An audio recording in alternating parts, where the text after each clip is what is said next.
All right, welcome back to the Carl Jackson Show, your daily dose of objective truth in a world of confusion and lies. Guys, here's my opinion. Fake crime stats create more crime. If you don't arrest and prosecute criminals, you're going to get more crime. The left and the D.C. media are lying about the crime stats in D.C. We'll talk about that with my guest coming up.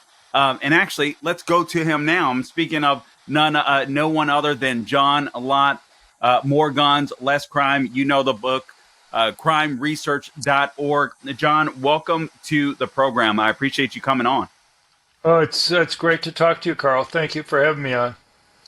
Okay, so John, I got to tell you right off the bat, initially when I heard about Trump federalizing D.C., I got a little nervous. I looked at the weaponization of the DOJ under the Democrats, quite frankly. And then I was like, oh, do we want to do that? And then I'm like, okay, yeah, it actually makes sense. This is something that was done way back in the day. Obviously, D.C. is a district. They don't have a governor. They have a mayor. Crime is out of control. And the stats are a little iffy. Let me get your take, our initial take. I mean, this is nothing new in the sense that up until the 70s, as you say, the District of Columbia was a federal district. Congress ran it. It actually was run pretty well at the time there. And, you know, it hasn't really had too much of a problem until the last 15 years or so. Many people are pointing to the drop in crime that's occurred recently. And if you look at the reported crime, though it looks like that's occurred, but there's some issues that have come out. The police union has complained that the police department higher-ups are kind of hiding the ball on moving crime statistics around in order to hide the crime increases. But, you know, if you compare it to 5 years ago or 6 years ago, it's still very high. You look at murders in 2023, the last full year that we have FBI data for, D.C. was ranked 5th out of the 60 most populous cities in the country. If you look at things like carjackings, which is something that the president has focused on, it's just crazy, the numbers. It's gone down a fair amount recently. In 2023, it was like 969. And then in 2024, it was down to 495. But, you know, if you compare it to like before COVID, you're talking about numbers that were often in the 90s. So it's still like 5 times higher than it was just a short time ago. But, you know, you just listen to the police unions. They're talking about being overly stretched. And when you look at the fact that there's 1,300 patrol officers, and you have no more than about 400 or so that are on duty at any point in time, 400 people to do patrol for a city of 720,000, that's asking a lot from them. And when they talk about being stretched and what have you, and the fact that they welcome the FBI coming in to try to help out, or even the National Guard, it's kind of understandable. But look, here's the bottom line, and that is, if you're going to, as you brought up earlier, if you're going to reduce crime, you have to make it riskier for criminals to commit crime. And you can do that with higher arrest rates. So surely having more officers on the street will help with that. You have to make it so that you prosecute and convict people at higher rates. You look at the last few years under when Biden had appointed a U.S. attorney who handled the cases for adults. In 2022, 67% of arrests didn't result in a prosecution. Even in 2023, 55% of arrests did not result in a prosecution. You know, first of all, that's demoralizing for the police, but also it means that these guys, even the ones that do get arrested, aren't facing much of a risk. And then finally, you have to deal with prison. And for the juveniles in particular who committed, in many cases, violent crimes, even when they were convicted, they weren't sentenced to any real punishment. And so, look, there are lots of ways you can go and make it riskier for criminals to commit crime. You can also make it so that the victims can defend themselves. But DC seems to have gone out of its way in many different areas to make it so it's not so risky. I want to play a video for you, Gabe. If you could get cut number 24 for me and let me know when it's ready. This is Mayor Bowser of DC. So just let me know when it's ready, great, Gabe. But you mentioned something in your column, and I encourage everybody to read John Lott's column where he speaks about federalizing DC specifically. And the title of it, you can find it at Real Clear Politics. Trump administration efforts could sharply reduce DC crime. And I want to get into some more specifics and drill down on some of the points that John Lott has made. But let's go to video clip number 24. I want to get John's response to this because I got to be honest with you. I think this is just me. I think Muriel Bowser is lying. I think she knows she's lying. And I understand that crime may be down somewhat. John has the stats. He mentioned a lot of the stats. We're talking about this 5-year window during COVID era and post-COVID where crime has gotten out of control. I can tell you 2 stories, which I will shortly after the video, from my own experience there in Washington, D.C. Nothing violent happened to me, but I just want to pass along something a driver said to both myself and my wife. We'll get into that a little later. But the problem with crime, too, if you don't arrest and prosecute criminals, as John writes in this, they'll stop reporting crime. And this is why I believe that even the crime stats are just off. I think people get discouraged from reporting crime. But let's go to cut number 24. Let's get John Lott's reaction to Mayor Muriel Bowser. Have seen a huge decrease in crime because of those efforts. We have been able to reverse that 2023 crime spike. This year, crime isn't just down from 2023, it's also down from 2019, before the pandemic, and we're at a 30-year violent crime low. And I have a problem with this. I have a problem with this, John. And I think the numbers that she's reporting is they're correct in a sense, but they're not, because she's not going back to the pre-COVID era where the numbers were drastically down, as you break down in your column. Right. Yeah, I don't know if I'd say she's lying. I think that I'm not sure most people kind of understand the crime statistics, and what she's reporting is basically reported crime. Now, there are issues that have come out recently in terms of the police department maybe fudging the numbers, more than fudging right. it. Kind of reclassifying different types of crimes that could be violent crimes so that they don't go with the numbers that get reported to either the FBI or publicly. And that's a concern. But as you point out, we have 2 different types of crime numbers. We have crimes report to police, and then we have total crimes.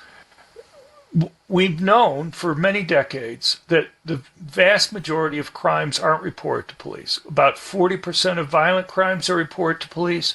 About 30% of property crimes are reported to police.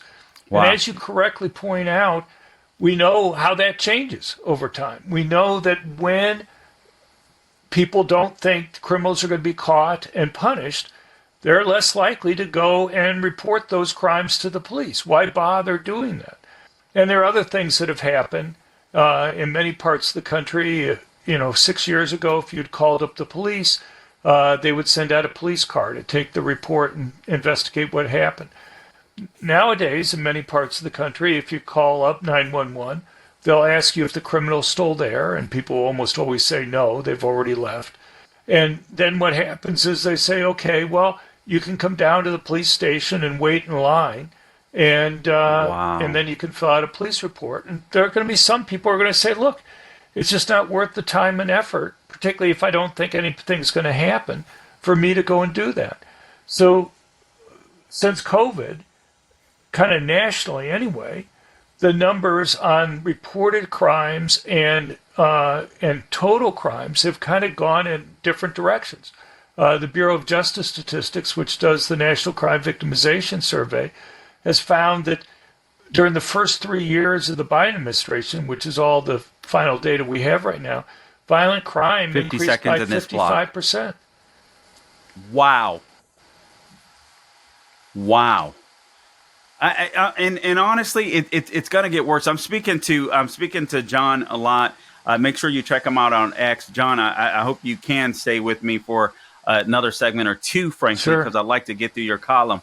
He's been a very, very busy man today, as you can imagine. But I just think it's so important to go through this and unpack this, because I think what the left is doing to our cities across America is just absolutely insane.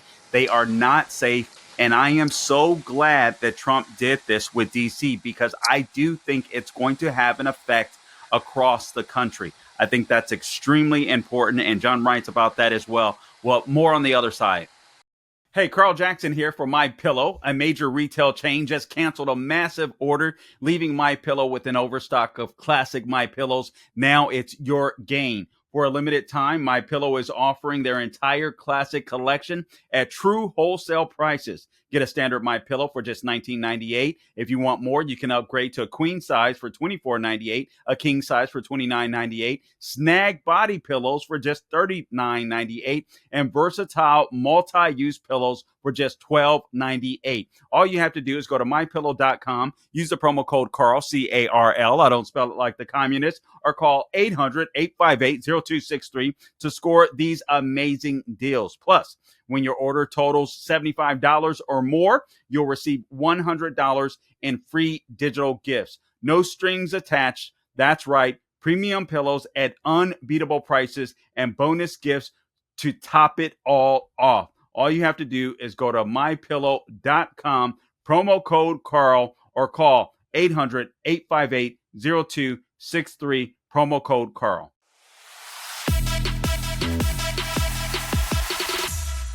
All right, just real quick, a couple of stories that I want to share with you before I go back to my guest. One, I was in Washington, D.C. last year covering the debate for the Salem News Channel, the Trump-Biden debate.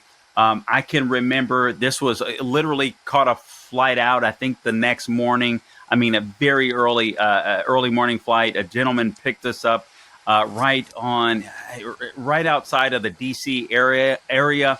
Right outside of D.C. He said he wouldn't drive into D.C. anymore, and it was very early in the morning. He wouldn't take night shifts there. He used to. He said it's just become too violent. He had actually seen carjackings, and he didn't want to be a part of them. This was a guy that was a legal immigrant. He came out for the American dream, and he said, man, I'm doing this. I'm working on this. I'm working on this. I just want the American dream, but it's getting really dangerous out here. Also, another story real quick, Anna Girardelli. You guys have seen her before on my podcast. She writes for the Washington Times. She did amazing coverage on the border, Biden's open border crisis. She moves to D.C., and then within a year or so of moving to D.C., sadly, she was raped. And then she calls 911. She was raped by a homeless person. She moved in one of the safest areas that was reported in D.C. Literally, you could buy a guide or something like that where you can, or look online where allegedly they have the safest parts of D.C. outlined. And she was raped. And then she follows up with the prosecutor a month or two later, or whatever it was. I don't remember the exact period of time. And come to find out that they didn't report her rape happening in that specific area, which is what they're supposed to do, because that's kind of the service that she paid for. I mean, so they don't even report everything, John. This is why I think this is crazy. I want to play this video clip for you, cut number 2, Gabe, on cash bail. I think this is going to be absolutely huge. We got to get rid of cash bail. I want to get John's take on this after we play this video of President Trump. Cut number 2, please, Gabe. By the way, every place in the country where you have no cash bail is a disaster. That's what started the problem in New York, and they don't change it. They don't want to change it. That's what started it in Chicago. I mean, bad politicians started it, bad leadership started it, but that was the one thing that's central: no cash bail. Somebody murders somebody and they're out on no cash bail before the day is out.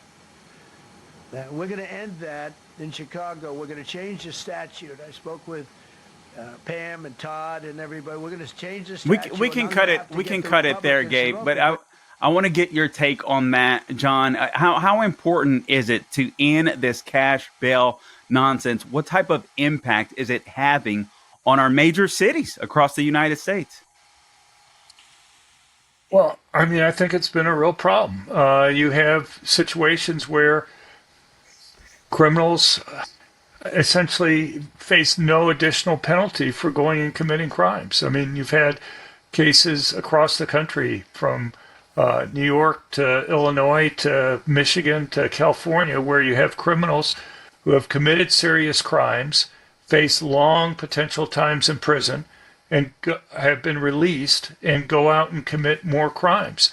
There's only so much of a penalty that you can impose on these individuals. And if they're already facing 25, 30, 40 years in prison, what are you going to do? You're going to start taking time away from their next life when you sentence them? And you have to be careful. I mean, if somebody's already facing serious time, you have to make sure that you have something in the tank to go and punish them with if they go out and commit other crimes when they were there. Yeah, I mean, there's no doubt about it. What do you think the impact that this Trump pulling this and it's not a stunt. I'm trying to Trump federalizing DC. What impact do you think it may have on other blue cities across the country? Right now, it doesn't seem to be working for the people of New York City. I want to talk to you about Ma'am Danny a little later. Right. But generally speaking, what are your thoughts Sure. on that? Do you think this will impact blue cities, other blue cities? Well, I hope so. I mean, I hope what happens is that, and I think will happen. They go in there, crime falls, they clear up the accounting of the numbers, and then other cities their constituents will say, well, why don't we fix it here too? I mean, as we've talked about, and as you said at the beginning, this isn't rocket science. If you want to reduce crime, you have to make it risky for criminals to commit crime. And I know there's lots of liberals out there who don't think that that's the case. But if we go and show that that's the case, I mean, just like we've changed the debate about, Trump's changed the debate about the border. I mean, Before, this was an impossible task. You just couldn't fix the border. Now it's closed. Now we're not having millions of people coming across. Well, if he can go and show, and I think he will, that having more police makes people safer, prosecuting criminals makes people safer, actually punishing them makes people safer. I hope, look, one of the things that you see is that we care about, I think, the criminal more than the victim. You have some places that are concerned about the racial angle with regard to the mix of the criminals that are there. What I like to point out to people is, who do they think the victims are? The victims are overwhelmingly the same race and same socioeconomic status as the criminals that are there. So do I care about minority victims, or do I care about minority criminals? And to me, I look at these places, the Democrats say that they care about the poor, they say that they care about minorities, and if they do, it's not just this. I mean, you look at the schooling system and other things that are there.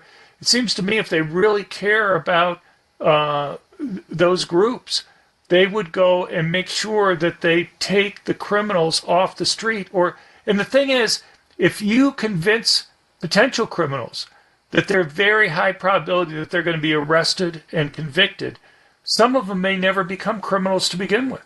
Right. They may go do something else. Right. It's a deterrence. I mean, it's common sense that this is a deterrence. I suspect, and again, I'm speaking to John Lott. Make sure you follow him on X. And now all of a sudden I forget your X account at John R. Lott. It's just my name, John R. Lott Jr. Okay. John R. Lott Jr. Follow him on X. Follow what he does.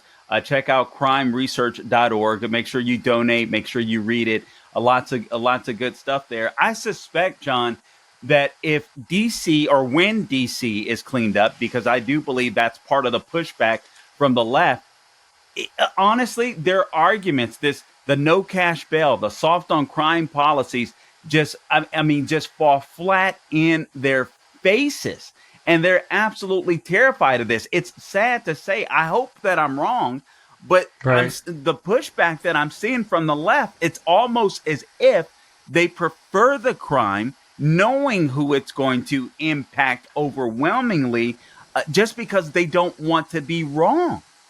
This is Right. insane to me. Well, I share your feelings on that. Look, one can say at least they're consistent. So they don't want to make it risky for criminals to commit crime in terms of law enforcement or prosecution. They also don't want victims to be able to go and defend themselves, because the Man, same people who so want to true. go and Good defund point. the police, or the same people who want to end cashless bail and what have you, also want costly, strict gun control laws. They Good have these point. fees and everything else for people to go and get their permits, even if they allow them at all. I mean, New York, less than 1/10 of the adult population is a concealed carry permit. In D.C., it's a very costly, long, drawn-out process to be able to go and get a concealed carry permit, and even then, you're not allowed to use it in most places. The thing is, when you have all these fees, many hundreds of dollars, who do they think they're stopping from getting a permit? They're not That's a great stopping point. wealthy individuals. They're stopping poor people, the very ones who are most likely to be victims of crimes. That is such an excellent point. I know you've made it prior. It didn't even click in my head, but you're right. The same people that are out there defund the police on the left also don't allow the victims to defend themselves. It is such a good point. I do believe that, listen, law-abiding citizens absolutely need to be armed. You look at this guy known as Big Balls with Doge, that it seemed to be the catalyst where Trump was just like, okay, enough is enough. And so I Right. appreciate him making the argument. And some liberals are coming out and saying, yeah, okay, well, yeah, I mean, it is pretty unsafe around here. I'm like, it's crazy. That town, Washington, D.C., we just have 30 seconds left in this blog, but in Washington, D.C., that is the nation's capital. America is the greatest country in the world by God's grace. That place should be spick and span. That place You should shouldn't be have a murder completely rate safe. that's 40 per 100,000. I mean, that's just crazy to have something that's that high. There's no reason the murder rate should be that high. Frankly, I don't even feel like there should be murders there. It's crazy. Anyway, more with John Lott on the other side if he'll stick with me. You're listening to the Carl Jackson Show. Again, follow him on X at John R. Lott Jr. We'll be right back.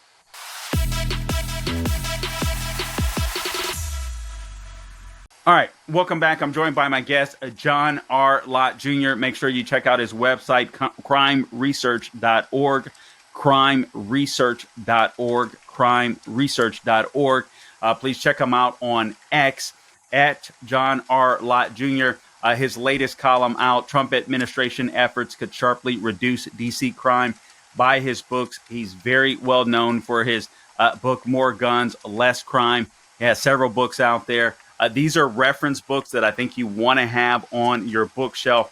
So please go out and get them. One of the things that I was baffled by here, John, I read through this column at Daily Caller as well. They threw out some stats as well. You mentioned some of these stats in your column as well. But again, DC reported, and we just saw Muriel Bowser do it, that crime had decreased by 35% in 2024.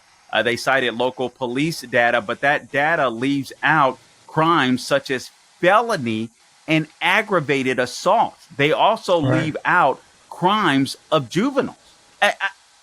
That's why I went so far as to say she's got to know this. It makes no sense that she wouldn't know that. Yeah, it's hard for me to get into people's heads on these things. It's possible. But and the thing is also, people know that they're having a particularly bad juvenile crime problem right now.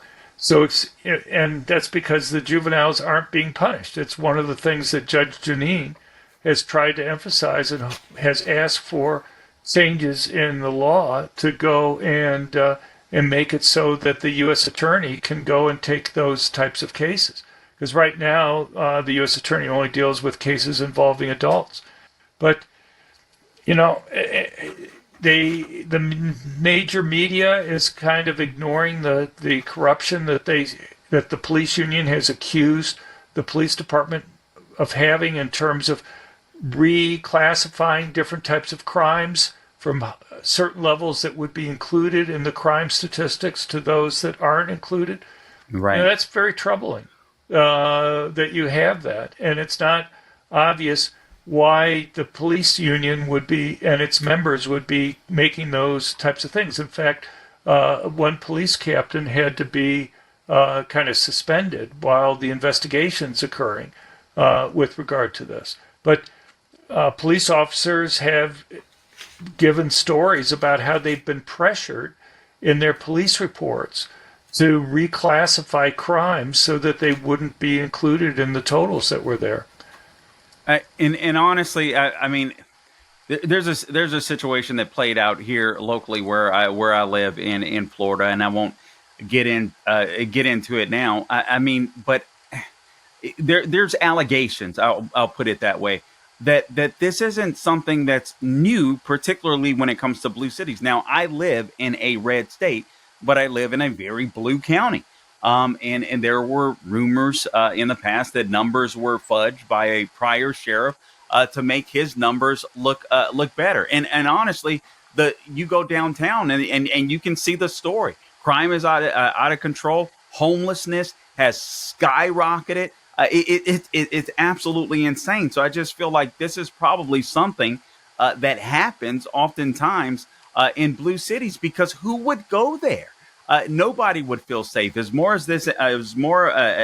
information comes out about some of these crime stats, like you've been writing about here, John, I'm like, I want to go to DC. I love DC. I love the museums. I love seeing the Capitol, the White House. I've encouraged people in the past, if you've never been to DC, you got to see it. But now I would say, well, if you go, make sure you only go daytime hours. Get the heck out of Dodge as soon as possible, and don't go anywhere where you don't have some type of big, government building around.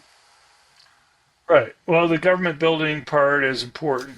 Look, I mean, there are parts of D.C. in terms of being around the White House or right near the Capitol, which are safe, relatively Right. safe, very safe areas. But you get away from there, you can run into some pretty spotty, dangerous types of areas. And, there's really no reason why that should be the case. You shouldn't have to have a murder rate that places it fifth among the 60 most populous cities in the country. We shouldn't have a murder rate that's much higher than the capitals, as the president pointed out, for Mexico or Colombia or Moscow or all these other capitals around the world. People, and the thing is, it's not just the numbers that are there. It's the damage that's being done to the society, to the people there, the people who are trying to pull their lives together. When you have crime, obviously you have the direct victims of crime, but you have people that are hurt in so many other ways. You have businesses that close or have to face higher costs. Well, when they close, people lost jobs. The people who owned the stores, they've lost their money. The people who own houses in those higher crime areas, you have higher crime in different areas. What do you think that does to property values? What do you think that does to the value of people's homes? And so, people and jobs, and if the stores close, and I've lived in D.C., you have areas where there's not many stores because there's been so much crime that's occurred. So that means the people who live in those areas have to travel further in order to go and get basics, things that they shouldn't have to do. And if you go to Washington, D.C., and I've been there many years, but you go there to a CVS or a Walgreens, everything is behind plastic that's there. You have to wait for somebody to come and unlock the things. You have to have them stand next to you while you try to read the labels to determine which product you're going to go and buy, because they have to lock it up again when you're there. I have to tell you, when I've been there, it's kind of embarrassing. I feel bad making somebody have to stand next to me while I'm trying to figure out which of the products there that I want to go and buy. I mean, and honestly, so does Trump. I mean, he's embarrassed of the nation's capital. And I am so glad he's putting the spotlight on D.C., because I do think this is going to be an earthquake shake, if you will, across the country, or at least I'm hoping so.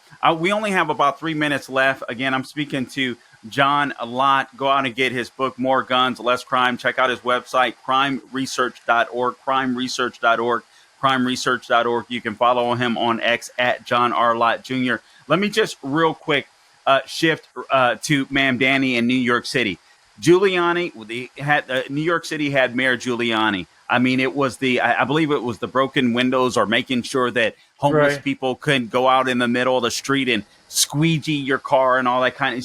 He started with the little stuff. You had Bloomberg, that was infamous, if you will, I guess, for stop and frisk. But those policies worked. And then you get de Blasio, who just destroyed New York City. And now these people are looking at Mamdani. 2.5 minutes left.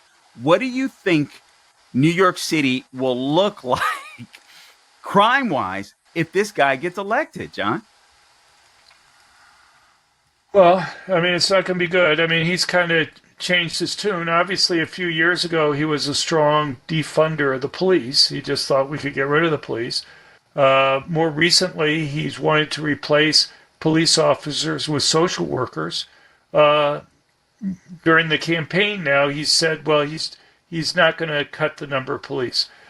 Who knows what he's going to end up doing on that score. One can always hope that he doesn't do a lot of damage. He may not do it initially, but my guess is over time, it's pretty clear what his views are on these things, and he's probably going to have a similar view to de Blasio, if not worse. And, again, it's going to be the more vulnerable people in society who are going to suffer if he does that. It's going to be poor people. It's going to be minorities. The vote that he got was basically for wealthy liberals who lived in the relatively cushy areas of the city.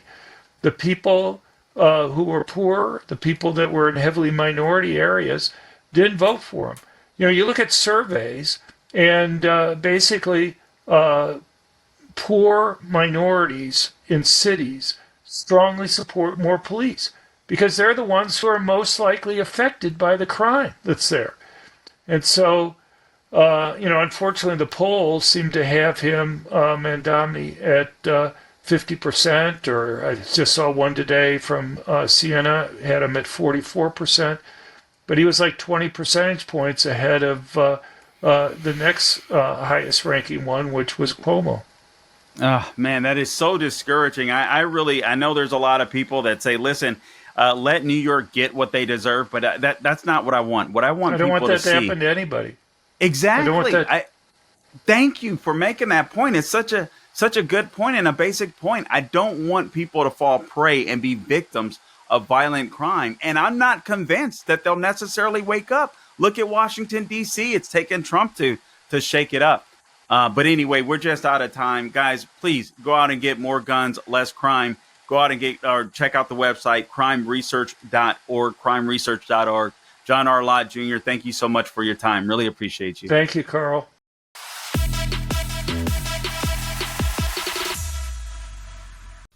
All right, and welcome back to the show. I hope you enjoyed that interview with John Lott. Guys, let me just reiterate a couple of points. When you go to the nation's capital, it should be the safest place in the United States of America. It should be absolutely spick and span. I do believe that fake crime stats create more crime because people feel safe when they're really not. And bottom line is, if you don't arrest and prosecute criminals, victims won't report crimes. That's why I believe that the DC Metropolitan Police, I believe Muriel Bowser, frankly, I believe they're lying. I believe they know the truth. It does seem like the attack against big balls is what motivated President Trump to federalize the DC police, and that is absolutely fine with me. Democrats have claimed that crime in DC has dropped, but that shouldn't be the standard. The standard should be that crime is virtually non-existent in our nation's capital. And frankly, the crime rates are actually really still high. So this is something that has to end. And by the way, the crime and the people that are impacted the most, again, as you heard from John Lott, are the very people the left pretend as if they want to help. So we got to make sure that DC is safe. Now, how can President Trump do it? There was a column from Epic Times, just so you guys are aware, and then I'll make you aware of what's I think 800 National Guards are there now. He will deploy active duty if necessary. This is his effort to get the district under control. And again, listen, I don't want to federalize other places. You don't want a big, I'm not a big government guy, but this is necessary. And again, you heard John Lott say, listen, DC was federalized in the 70s, and it was quite nice. And I think that's where we need to take it back to. Honestly, that should be a place where kids should be able to go on their school field trips. Families should be able to flock to the nation's capital and frankly walk around the city in the evening and the morning during the day and feel completely and utterly safe. There should be enough law enforcement around to make sure that people are safe. There should be prosecutors around that literally want to prosecute crime. Excuse me, because that's a big issue. It doesn't seem like it. Now, Trump only has the power to be able to do this for about 30 days, but Congress can get involved. Let me just quickly share with you the process, if I can go through it, which is from the Epic Times. Here's what they write. So Section 740 of the D.C. Home Rule Act of 1973, this allows the president to federalize the Metropolitan Police Department for up to 48 hours before he must notify Congress of any further plans to federally control the police department. After the first 48 hours of federal control over the MPD, the president may extend federal control over the police department for up to 30 days. After this 30-day limit is reached, the U.S. Senate and the House of Representatives must enact a joint resolution for the president to be able to extend federal control over the police department.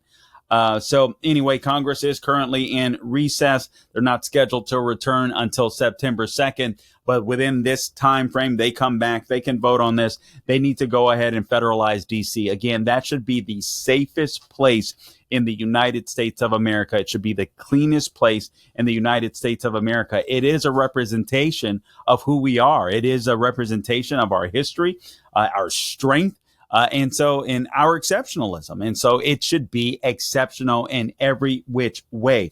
This is really simple to me. Also, something I didn't get to talk to John Lott about, and I want to make mention of, I mean, look at the case in Cincinnati where the lady was beat down. Apparently, there were several other people that were beat down badly by a group of thugs, some mobs. Listen, guys, I don't care what was said. Nobody deserves to be beat like those people were beat. And frankly, the lady that was beat nearly to death, she was just trying to stop the violence. And she was attacked for that, trying to be a good Samaritan, and nearly lost her life. The woman has 3 kids at home. She was just trying to stop the violence. This nonsense that we see in our cities, it has to stop. These soft on crime prosecutors, actually, they don't care about crime prosecutors. I'm not even sure if soft is the right word to describe what's been happening in these cities. And we can't let America's cities, every one fall. Los Angeles, New York City. I mean, it's insane to me. You saw Cincinnati.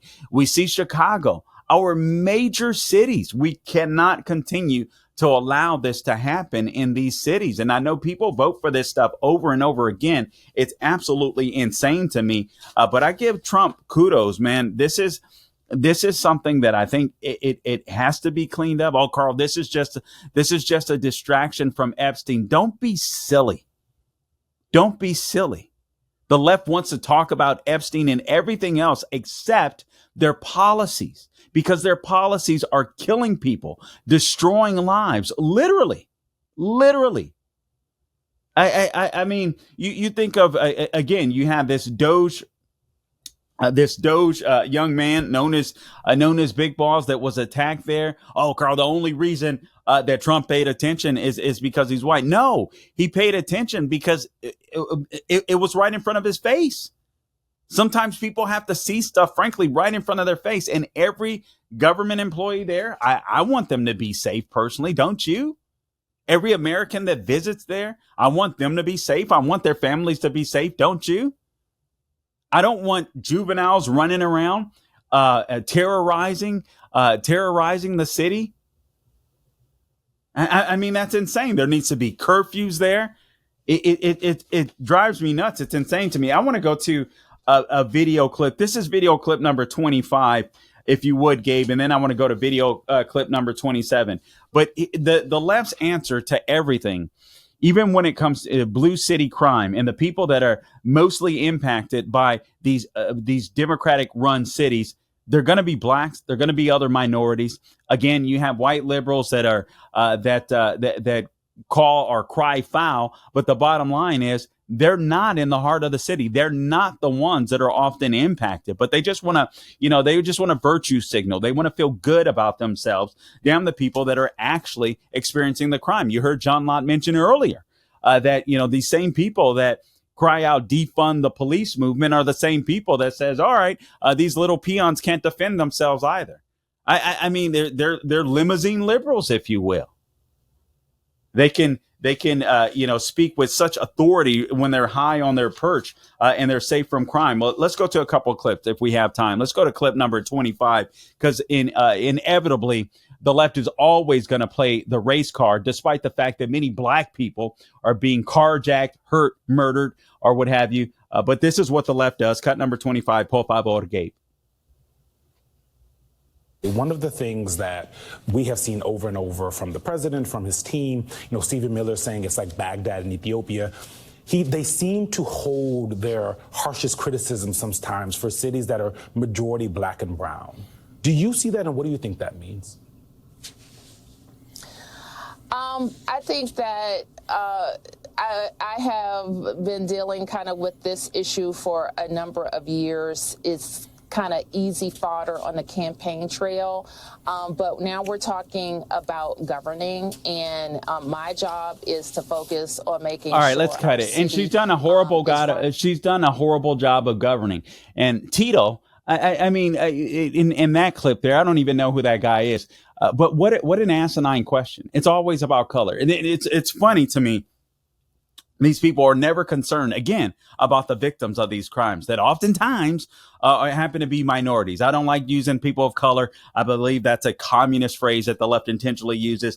Real quick, if we have time for cut number 27, I just want to roll this real quick, because I believe another issue when it comes to crime are these woke police chiefs, these DEI hires. Cut number 27, por favor, Gabe. That's what the chain of command is now? What does that mean? Well, is it Pam Bondi speaking to the mayor, speaking to you, or how does this work? So the executive order is clear. The president has requested MPD services, and our home rule charter outlines the process. The president designated Attorney General Basically, Bondi. the chief of police, the chief of police either did not know what the chain of command meant, or if I give her the benefit of the doubt, and I'll give her the benefit of the doubt, maybe she didn't understand the political process and how it works in D.C., which she should understand. But I think, listen, let me just be frank here. I think that's a DEI hire, just like I believe the white police chief, the female in Cincinnati, is a DEI hire. You got a lot of people that love having power that don't really want to solve problems. A lot of woke people that are more concerned about people's feelings as opposed to protecting people. And sadly, when you get people like that in office, they're dangerous for the rest of society. Listen, when you're in governing positions, when you're leaders, you have to practice tough love. That's justice. Hey, man, listen, you committed a crime. You're going to do the time. You're going to be punished for it. We're going to love you enough to give you a chance to repent and turn your life around. And at the same token, we're going to exact some justice so that we can make sure that the person that was victimized by you feels safe.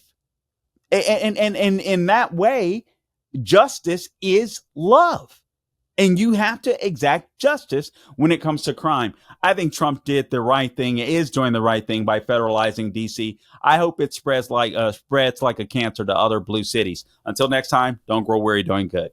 If you watched my latest video, then you are interested in shining the truth in a world of confusion and lies. Guys, I am encouraging you and I'm asking you to help us grow our audience. Please subscribe, share, like, and comment on our latest video. Here's how you can help us reach a larger audience. Please subscribe, share, like, and comment on this video. Hit the bell next to the title of the video so you can be notified every time a new podcast is released. Let's make the algorithm have no choice but to pay attention to our show and help us grow our audience. Let us know what you think. Comments are extremely important. The truth is on our side. Let's spread it. Subscribe today, thecarljacksonshow.com.